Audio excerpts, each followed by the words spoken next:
What's happening, everyone? Welcome back for another episode of Waynecast. I'm Rob Johnson. Joining me in the studio today is co-host Chris Williams. Hello. And today we are going to talk about Facebook. We're going to talk about Facebook for podcasting. So, Chris, I guess I'll set the table, so to speak, for what's happening. So earlier this year, Facebook started rolling out plans for podcasting, and their goal was to mirror what Apple's doing. So basically you have a podcast host like Simplecast or Blueberry, or we use Sounder FM. And that is where all the podcasts are uploaded to. Right. And then what happens is that RSS feed that's generated is put on Apple, Spotify, Google, wherever the podcaster wants to place it. Facebook is now another host. Right. So essentially Facebook is now not in competition, because the platforms are so different, but it's another outlet for podcasters to utilize their show on. Mm-hmm. And for us, I think this kind of digs a little bit deeper into what I think is happening with social media, which everything started out, how can we make everyone's experience as broad as possible? Sure. I think what's going to happen is everything is going to get really narrow, and people are really going to kind of but they're really going to settle into these niches of the things that they enjoy. And it's going to be a very curated content funnel. Podcasting is going to be a part of that. Media is going to be a part of that. And things are going to get more and more independent, and they're going to get more and more curated. That's my opinion. Everyone's afraid of like big business and big media and big tech. I think we're going to see a lot of people carving their own path for what meaningful media looks like. And it's going to go into these niche categories. So you're saying on that specific platform, so like that platform specifically, so like people are going to have, like me and you are going to have completely different Facebooks. Yeah. I'm going to have my media. I might not be into podcasts, whereas you're going to be like the exact opposite or something like that. Right. Yeah. You might have podcasts on gaming that you listen to on Facebook that you discover, right? Because you're really into gaming, and you might have communities that you're into that are built around that. Okay. And then the media that you have is centered around the things that you really care about. Right. Because I would imagine, based on, what's the podcast that you listen to, the gaming one that's really popular? Oh, Kind of Funny. Like, that's an independent media platform. Sure. And I would imagine that as they continue to grow and people like them continue to grow, that there's going to be more people that go to those independent sources than the actual media, like PC Mag or Game Informer or whatever it is. Game Informer even a thing anymore? Oh, yeah. Okay. So that's my theory, is that this is going to, it started out as a mission for big tech to have kind of a cornerstone on the market, but people are going to use that to create independent channels of meaningful media for them. Right.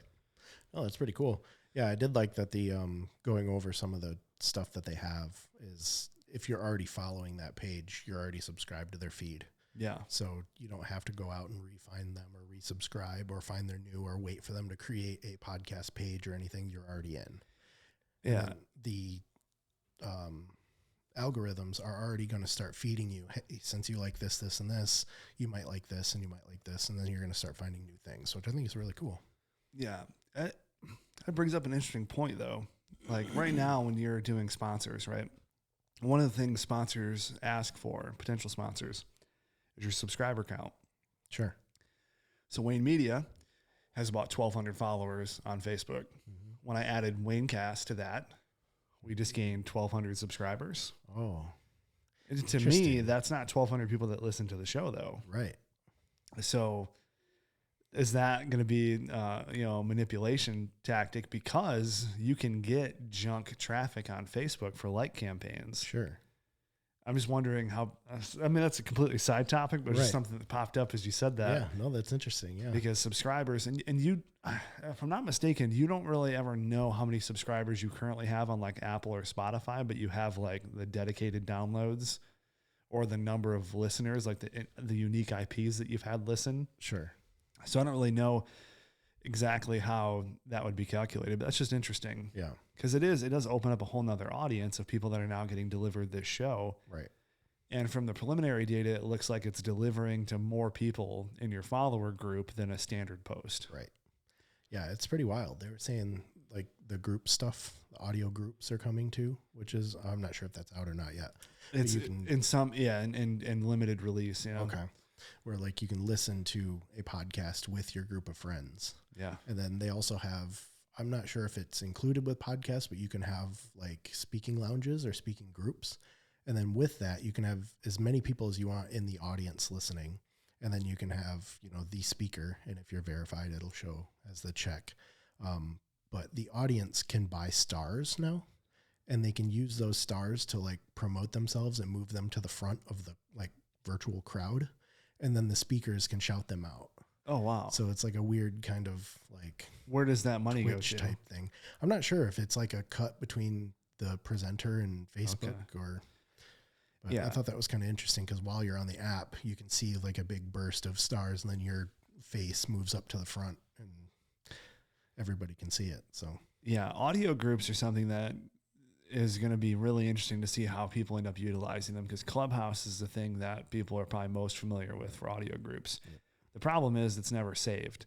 Once that audio group is done, that presentation's never finished. So you get into this position where, you know, you might have had a really great seminar, a really great interaction between you and the crowd, a really great dialogue. It's gone. Right. And Facebook took that and they said, well, we can save that. And we can, you know, kind of like Facebook Live, once you're done it, if you want it to be, you can turn it into a post and it can live on the page, or it can just be a one and done. Yeah. But at least you have the option. Right. And that's what I think is really unique about what Facebook's doing. And I know, you know, we had Vic on the show and he was talking about how, you know, I think his daughter is in her 20s and she doesn't do Facebook. Right. I think that generation is going to quickly turn back to Facebook, because Facebook to me is going to be kind of the unified platform of, you have Reels now. Right. They're not great. They're not like Instagram or TikTok, but they're slowly developing them. Yeah. You have audio, you have video. So you're really going to have a kind of a cacophony of all of the greatest hits of social media in one platform. Right.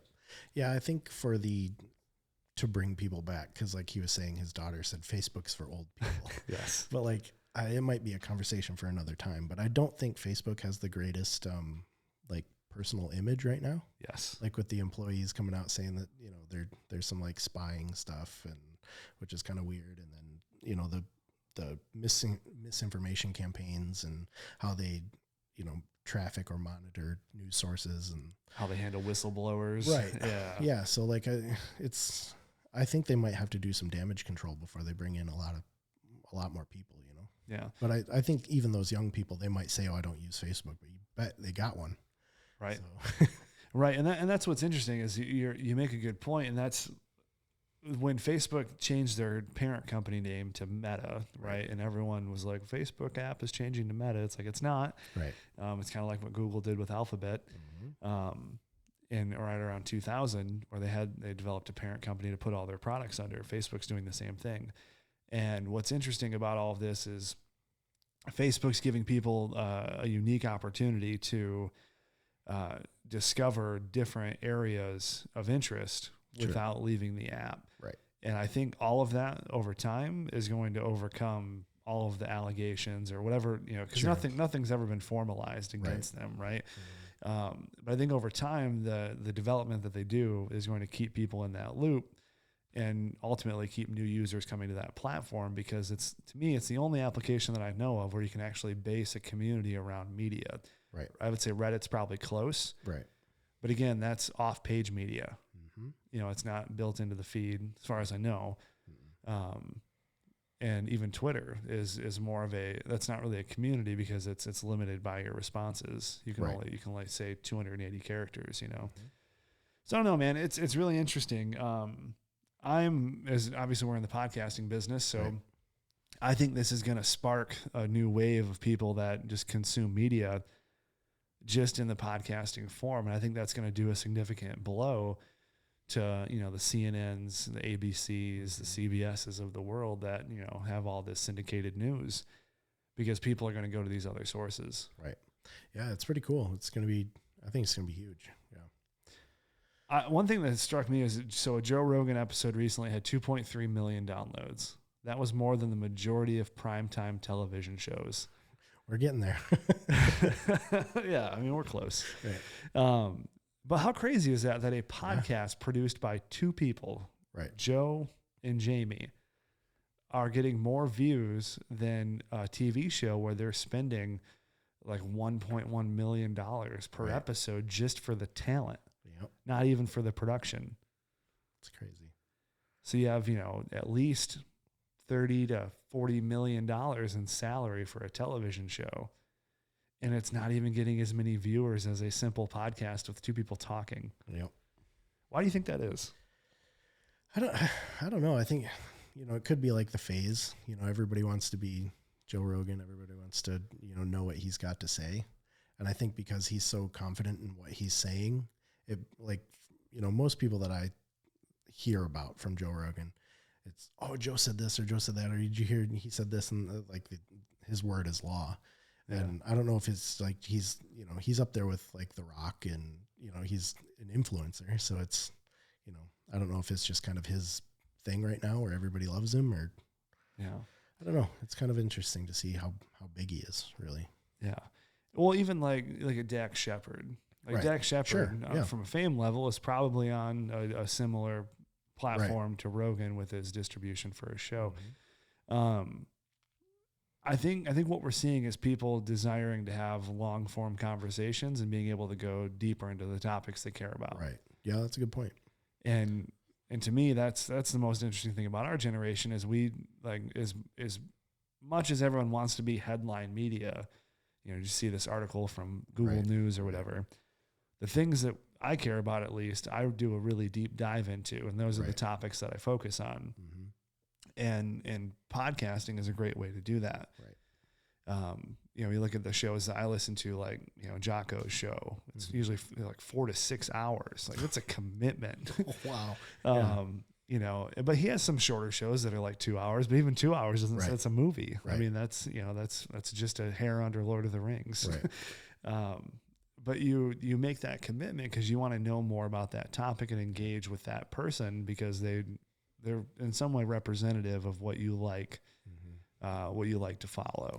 Yeah. And it's easier to consume that media, right? So you're playing, you're listening to it while you drive, you listen to it while you're in the shower, mowing the lawn, you can listen, you can consume it wherever you want. And, on TV, you either have to be, where the TV is or they're presenting something and, you don't need to be presented things in a podcast. So it's all helpful, but it's not necessary, which is pretty cool.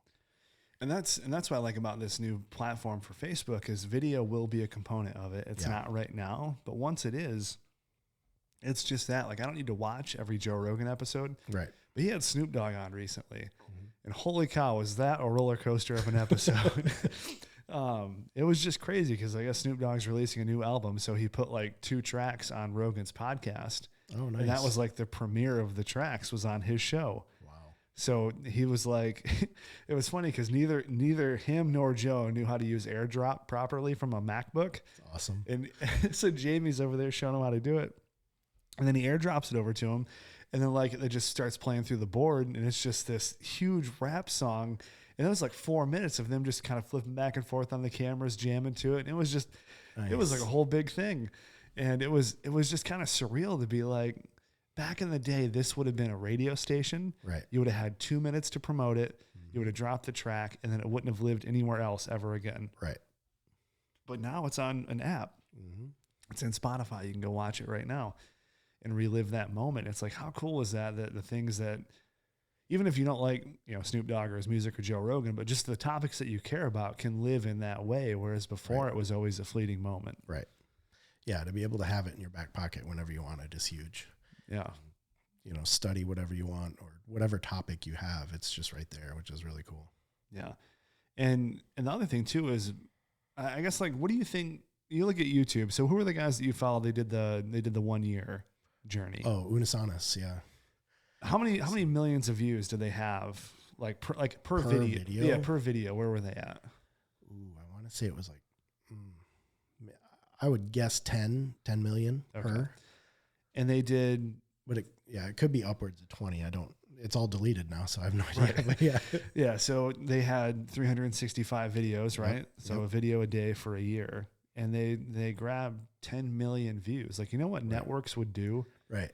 to get 10 million views. And these were not high budget productions. No, not at all. It was like literally one dude's girlfriend with a camcorder and them doing stupid things. Yeah. But it captured people's attention because Right. it was a form of entertainment. Right. And it wasn't highly produced. Yep. And to me, that if you're in the film industry, that should scare you. Yeah, absolutely. Because because people want the transparency more than they want the production value. Mm-hmm. And to me, that's a terrifying thing if you're in a Right. movie executive position. Yep. And you're like, oh yeah, Michael Bay, we can spend $400 million on Transformer 9, Right. or we can go to YouTube and get Right. this guy and his girlfriend with this video camera, and they can do, Right. mess with the delivery driver for 20 minutes Mm-hmm. and get more views than your movie did on opening weekend, Right. which Yeah. is just crazy. It's pretty wild. Yeah. I don't know. Yeah, they just had their 1 year anniversary. And so they did like a quick, like 5-minute video. It was like their last stretch was, they bought a real casket from this, artisan casket maker. They make it out of really expensive wood, and they wanted it designed like their whole thing was half black, half white. And so they made this custom casket. And, so for their 1 year anniversary video, they brought the casket back, and they both talked about like what their lives have been like in the years since. And so it was pretty cool. So I'm hoping they do it again, but also because of like the significance of it, I don't know if they'd be able to capture that lightning again. Right. But You almost wouldn't want to. You don't Right. want to ruin it. yeah. And I think that's Almost. kind of their theory, but like Yeah. for me as a fan, I'm like, I miss it. It was so cool. But see, that's the opportunity where you can do shorts, right? You can Right. do things where it's like the 5-minute video, or you Yeah. can do, hey, we're going to do a special, Right. or something. Yeah. That's something that would just keep extending that brand, Right. or whatever it is that they've created. I guess Yeah. brand would probably be the right word, Yeah. because even like their merch, like every time they do a drop, it's 6-month back order, Right. just because Yeah. people are excited. Yep. People are, It's that one-time thing too. So, I mean, I guess isn't that the definition of fast fashion, but like, yeah, all their stuff was on sale, immediately sold out or back ordered for months, and then just gone. yeah. So you can't get the stuff that they sold anymore. Yeah. Well, I think too, when you look at what people are able to do on YouTube, like one of my favorite YouTubers is, I sent you the video, Linus. Oh, yeah. Did you ever see that? Yeah. It was crazy. So just to give everyone a background, I'll link up the video in our show notes. But so Linus runs Linus Tech Tips, Linus Media Group up in Canada. And basically he's like, I'm sick of how all of the major PC mags are buying up all these little media companies. And I think he said 15 out of 20 of the Google stories about computers would be from the same company, Right. but all of them just have different names. Right. It's kind of like how 6 corporations own 90% of the media, or whatever Yeah. that stat is. Mm-hmm. So he's starting his own lab. It's like Linus Labs, or I forget what it was called. Yeah. But it was like, so he's doing all this stuff where he can do benchmarking and testing in a proper way and publish white papers on this and do proper research, Right. all independent. Yeah. It's going to be huge. Like if you're in that industry, or if you want to build your own PC and you're looking for the right parts, you're going to want to go and see what he's doing. Yeah. I want to look something up, because in that video, there was one line in particular I wrote down that just caught me. I was like, I wonder if it's the same one you're thinking of. It was about when he was hiring people. Yeah. The one that caught me was when he was talking about, like, I think he said he was hiring like close to 25 people. I could be wrong, but he said like, you think you can't afford, or you think I can't afford you? Try me. Yeah, that's what it was. Oh, really? Okay. Yeah, that's the same one. Yeah. I was like, oh, okay. So like, yeah. I'm trying to find, the video starts out with him saying that, the truth is he's not happy with how Linus Media Group is going. right. And it's because of basically the state of the industry, where everyone's getting bought up. Right. And there's really no way to have, is this true, or is it sponsored, or, Right. and that's a huge problem. Yep. I'm trying to find the exact line, but that was pretty much it, where he was like, yeah, you think I can't afford you? Try me. Right. And I was like, oh, all right. Yeah. And then just rolling out all these positions, like we need bookkeepers and accountants, and we Right. need, he's taking all of his money and putting it into something he really believes in. Right. And that's where people are going to go to. It's not going to be For sure. like everyone that's afraid that like Apple's going to take over the world. Don't be, because you're going to have, for every Apple, there's going to be a Linus out there doing his own thing, Right. starting his own media group, and he's investing millions of dollars into that. He's going to make way more than that. Sure. And he's going to reinvest that into bigger things. And it's going to get bigger and bigger and bigger until he's like Apple. And then someone else is going to come along and do the exact same thing and change the script and rewrite the narrative and all that. Right. It's like when home computers weren't going to be a thing in the 70s, and then in the 80s, they became a thing. Right. You know, everyone's going to keep rewriting the script. So to me, I'm never afraid of like, oh, this monopoly. You know, what I'm afraid of is kind of more of the behavioral element that social media is doing to people. And that was something I'd posted in our Slack thread last night. It was like a 3-hour podcast, but basically it was talking about how the one area that people should be more concerned about is what Facebook and Instagram and Reddit are doing to habits. Okay. And like how it's tearing people away from things that matter. And it's just kind of creating this false sense of, you know, I need to be there or else I'm going to miss out on this, or, you know. You mean, go into that a little more. So you mean like, so the picture that I drew when you were talking about that is like, so if I'm in Disney World and I need to tweet this, like, you know, I just rode this ride or something like that. So like the world stops around me because I need to get into social media and post what I'm doing or see what other people are doing at that moment when you're in Disney World, which is, you know, you should be there. Enjoying that. That's a part of it. That's a part of it. The other part is like, you know, you're at home with your family and your phone's going off and your phone's going off. And like, you need that dopamine hit of going to the inbox and making sure everything's okay. Yeah. And then, wow, this person tagged me in this photo and now I got to do something about it, or else they're going to think I don't care about them. Or like they write all of these narratives about like, oh, this is going to be a real problem. Yep. And it's true. Like it's 100% true when you look at like even my own media habits. Sure. Like if there's one app that I use and open more than anything, take a guess what it is. Your email? Yep. Yeah. 100%. If there's one app, I don't know. I don't think Apple tracks. I'm sure they track it in some way, but not that I can see it. Right. The one app that I open is Apple Mail. Okay. I open that more than any social media app, more than text messaging, more than anything.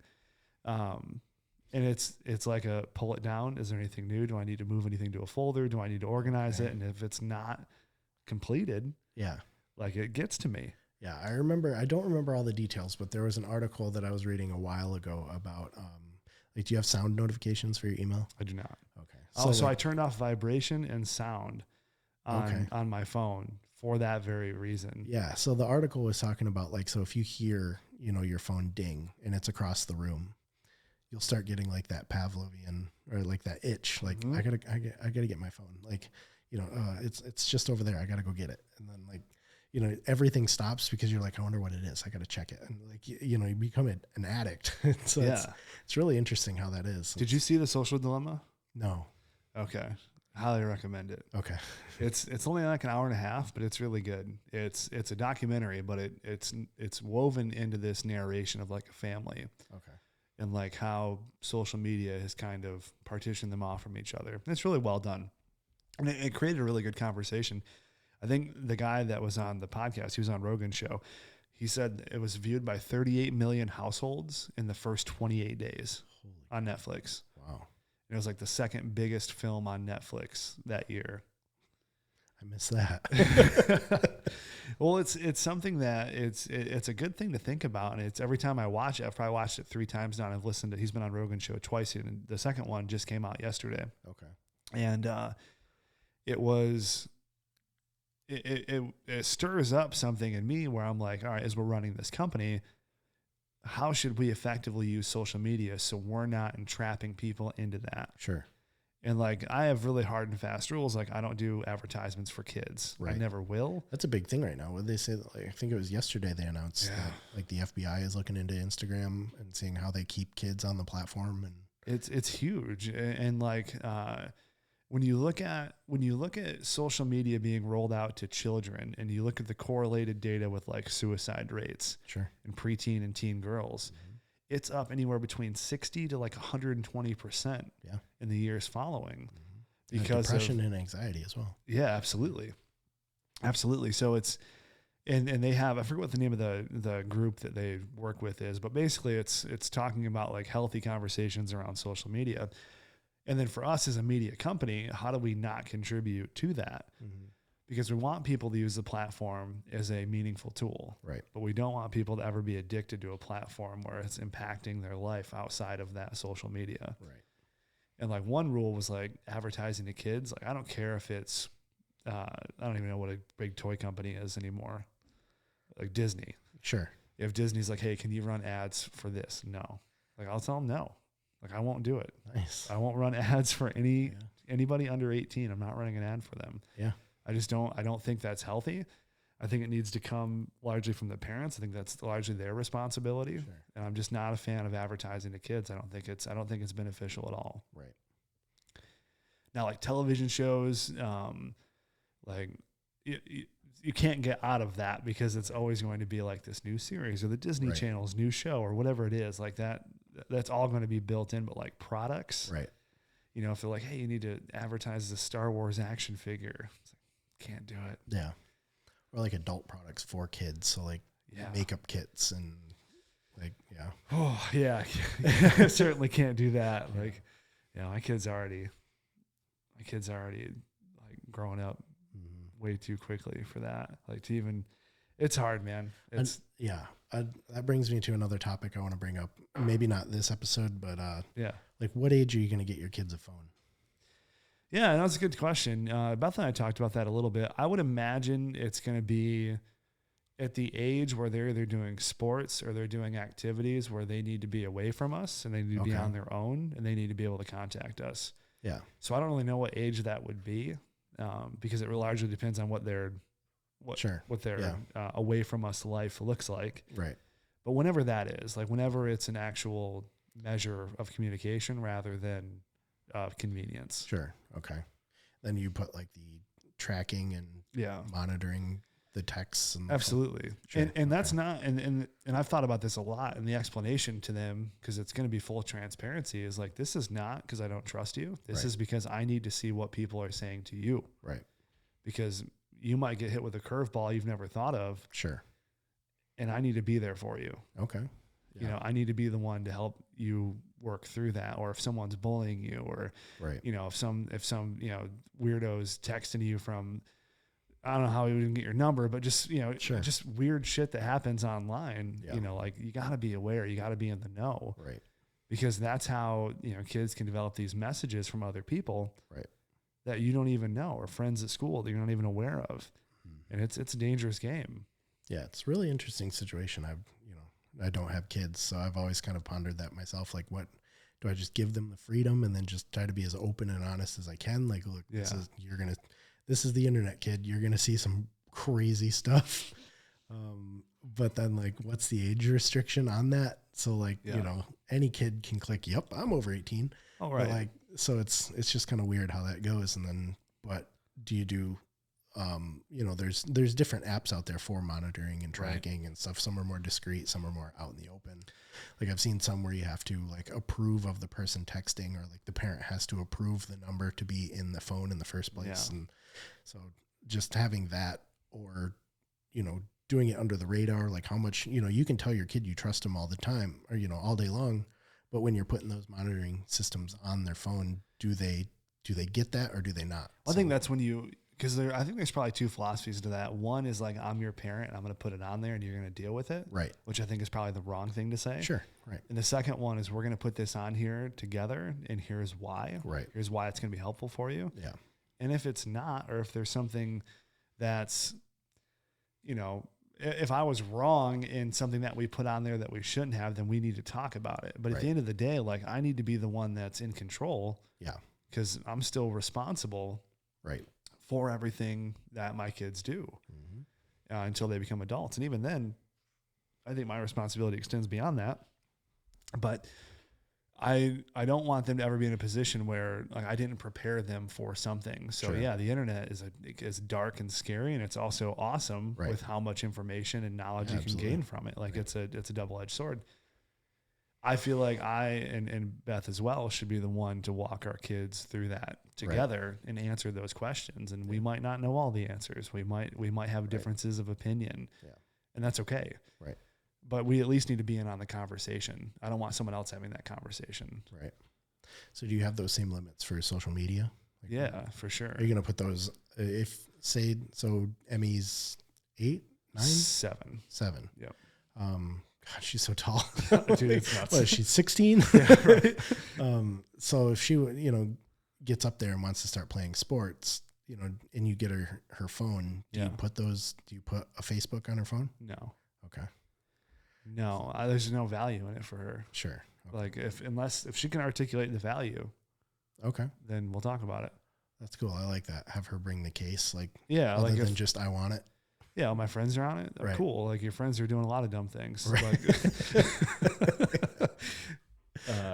But that's the thing. Like we have to talk about it. Like it's not enough just to be like, oh yeah, everyone's in that movie, The Social Dilemma. Mm-hmm. There's a scene where there's like an 11-year-old kid who's super introverted, seemingly, and there's an older daughter who's like anti-social media, and she kind of gets it. She's like, this is dangerous for younger kids.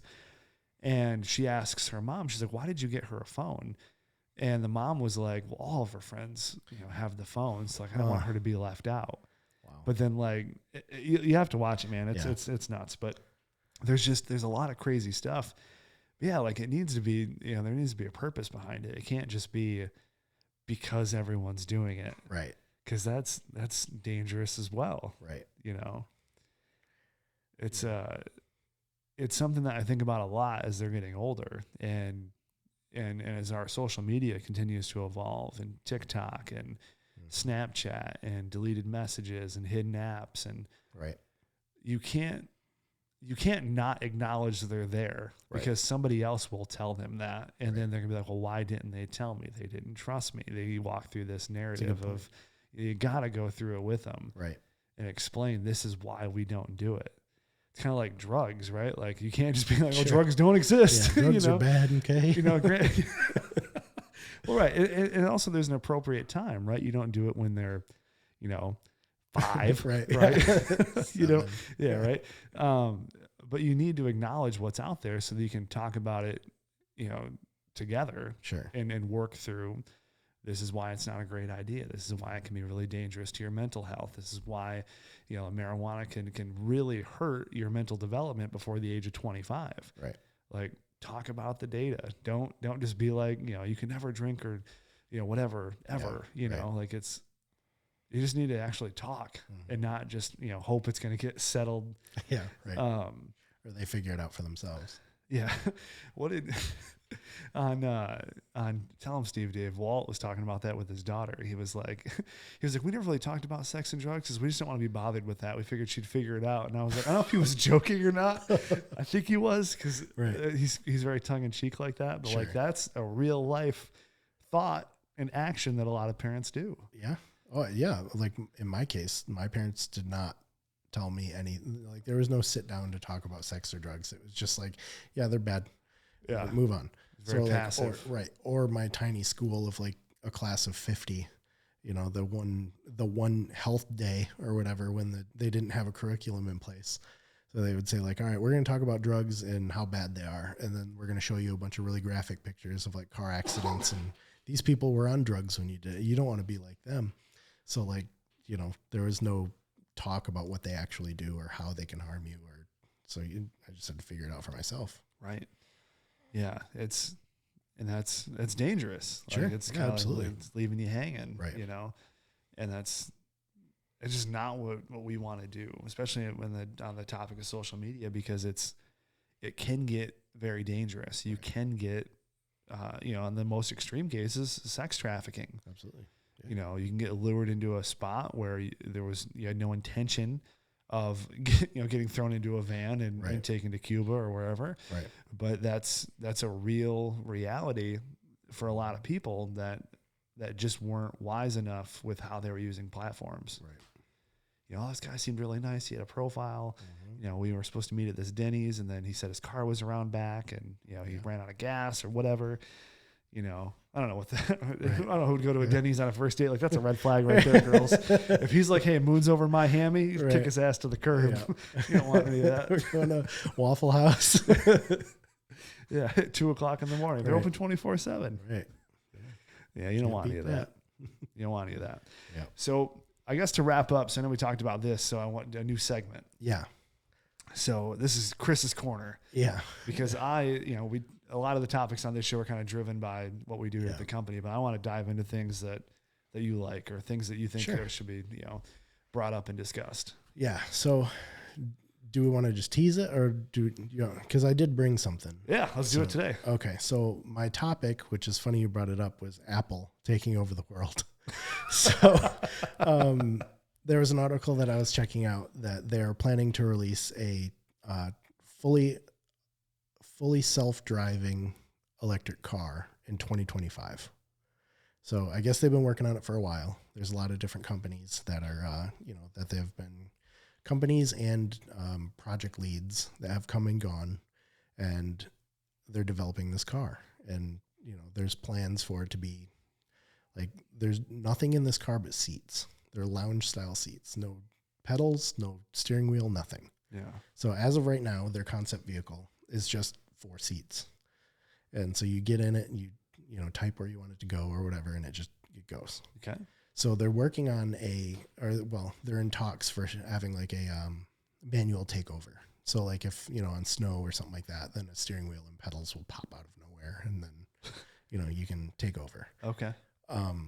So I was going to bring up what you thought about fully self-driving cars. Like, I know it sounds cool. Like, I'd love to be able to, get an extra, like my drive is, close to an hour some days. So get an extra hour of sleep or an extra hour of work, right? Or, just entertainment while your car is taking you to work. Seems really cool. Uh-huh. But, living in Michigan seems kind of scary as well. So like, what's your take on fully self-driving cars? Yeah, I'm for it. Yeah. I'm for it 100%. I think people's probable knee-jerk reaction is, oh, wow, what if something happens? Right. And my response is, have you seen the drivers that we have today? Absolutely. There's the sign on for MDOT that says how many people have died in accidents. And it's like, it's always up. I've never seen it down. Last year it was down. Oh, because of COVID. Yes. Right. So it just takes a global pandemic to kill other people. Yes. To get people off the road to not be such terrible drivers. I'm for it. As long as it's going to be regulated to death. Right.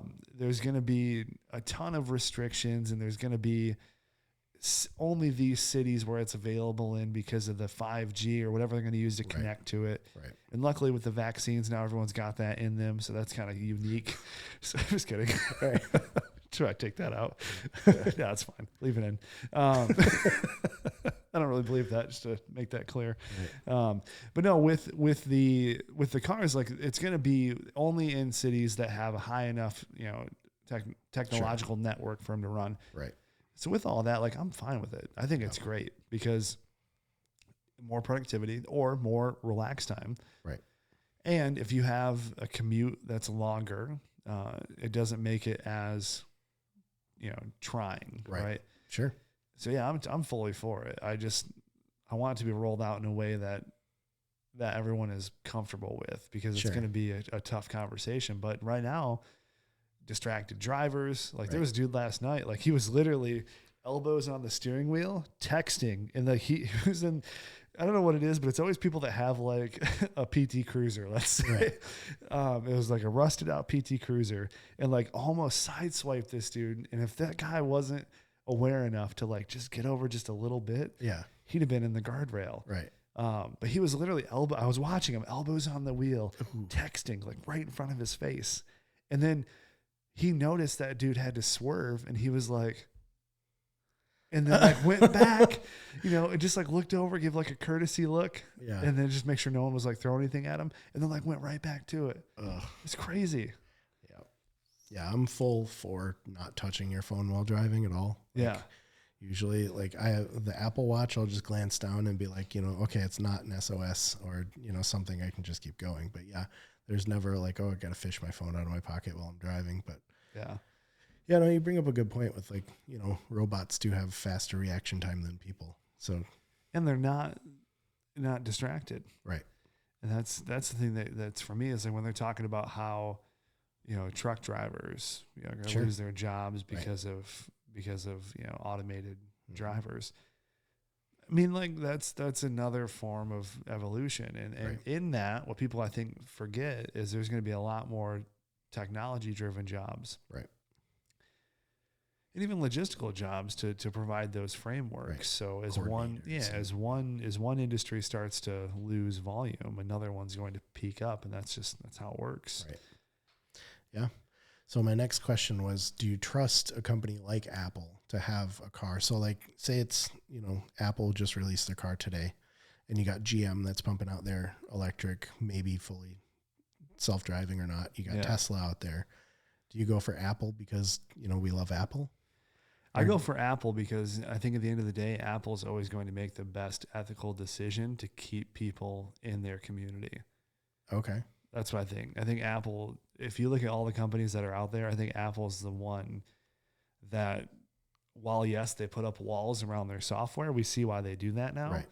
One is to keep people in the ecosystem.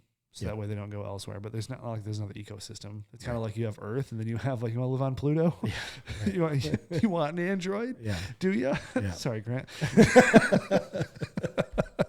Right. But do you want to live in this environment where everything works really well together? Right. And they build things with that in mind. It's not like a one-off product where it's like, here's Surface Buds. It's like, why? So there's no hesitancy for you that the Apple Mark 1 or version 1.0. I don't know if they call it that. That'd be awesome. So that wouldn't bug you at all? Not like at this all. is the first one? I'd prefer it. Oh, really? I'd prefer it to be Apple if it was anybody, because they have the cash. Sure. They have the infrastructure, the research. They have the team to do it. Right. Tesla, I would say, is a little more volatile, and they have a lot of quality control issues. I'm sure Apple's going to have that as well. Sure. But Apple has significantly more cash than any other company in the world to make this investment, to do it the right way. So that'd be the company I'd want to do it. Yeah. Not GM, who's like, what bankruptcy year are we fighting this year? Or Ford. Yeah. I would want a company that has the cash, the research, and the track record of making sure that people are served well. Right. Even if it's not a perfect, like you can take shots at Apple, and they've done a lot of questionable things with their software and hardware. Sure. But at the end of the day, there was a purpose behind it. It was a simplicity, or it was an ease, or it was, there was a reason with it. And that would be the only company I would want to do it. Okay. Right now. That's a good segue into my next one, was that Apple, you probably saw, but starting next year, they're giving out tools and parts to be able to fix your own devices. Yeah. That's pretty crazy, I thought. Yeah. So this is the Right to Repair Act. So that was kind of what I was referencing when I said they made some questionable decisions with hardware, because when the 2016 MacBook Pro came out, if you dial back the clocks to 2015, you get a MacBook Pro. There's like 12 screws. You can take it off. You can replace the battery. And I want to say you could replace the RAM. Yeah. I want to say that. I know you could definitely replace the battery. Then the 2016 MacBook came out, and it was unibody. You had to use the 12 screws, suction cups, and prongs to get off the bottom, and everything was soldered onto the board. Right. And everyone was like, well, you can't fix this. And then they had the butterfly switch keyboards. Or I'm sorry, I forget what they were called. That wasn't the butterfly switch. But they had like the keyboards that were like super low travel. You could get sand in them really easily. Right. And then 2 years later, they had to roll out the keyboard repair program, because all those MacBooks were having trouble because they didn't have good enough like plastic filters around them to keep that sand out of the keys. Okay, interesting. Anyhow, so now the new MacBook Pro they just released, the 2021, with the M1 Pros and the M1 Max, all of those have much easier to fix parts. You can replace the battery. So they're gearing up to where, and for Apple specifically, I read a little bit about this. It's batteries, it's phone screens. It was one other thing. It was like three different things on iPhones and MacBooks. Yeah, that you'd be able to replace. Right. The phone screens was the one that because that was the big thing that I see is that like I like Apple, but most people, or like younger people, the younger generation has an Apple with a completely shattered screen. Yep. Or shattered in the back. And yep. So it's to be able to replace that yourself rather than just, oh, there goes another 1100. Yeah. Yep. And, or going there and saying, oh yeah, we'll do that for $489. Right. You know? And yeah, so this right to repair, that was a big win. I know there's a lot of people that are still like, well, it's not enough. Right. Right. But the average consumer doesn't have the know-how to even replace a phone screen. Sure. You know? Yeah. That's what I was seeing was that they'll send you the parts and the tools and a manual to do it.